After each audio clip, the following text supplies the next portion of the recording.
Il-Bank Ċentrali ta' Malta estenda d-data tal-eluq għall-applikazzjonijiet u t-tul tal-moratorju.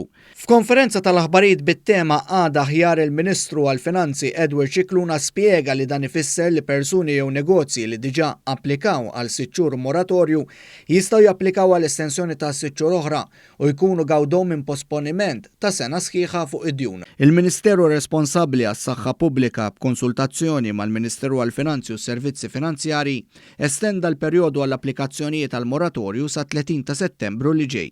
Fi stqarrija l-Bank Ċentrali qal li dawk li jisselfu li nataw il-moratorju bejn l-1 ta' Marzu 2020 u 30 ta' Ġunju 2020 u jistgħu juru li s-sitwazzjoni tagħhom mhux se titjieb matul il-perjodu oriġinali ta' 6 xhur kif stipulat mid-direttiva oriġinali li kienet ħarġet dwar il-moratorju, jistgħu japplikaw għall estensjoni ta' perjodu addizzjonali ta' 6 xhur sa mhux aktar tard mill-aħħar ta' Settembru. Il-bank qed joffri dan il-moratorju fuq il-ħlasijiet lura tal-kapitalu li max għal min jissellef u li ġie affettwat b'mod negattiv mill-pandemija.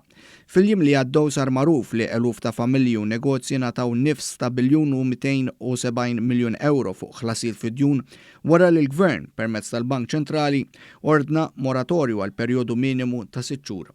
L-aktar settur tan-negozji li ibbenefika mill-moratorju kien dak tal-beħ bil-grossa u tal-ħwienet. 400 kumpanija jew nies li jaħdmu għal rashom fis-settur tal-beħ qed jingħataw dan is-sostenn.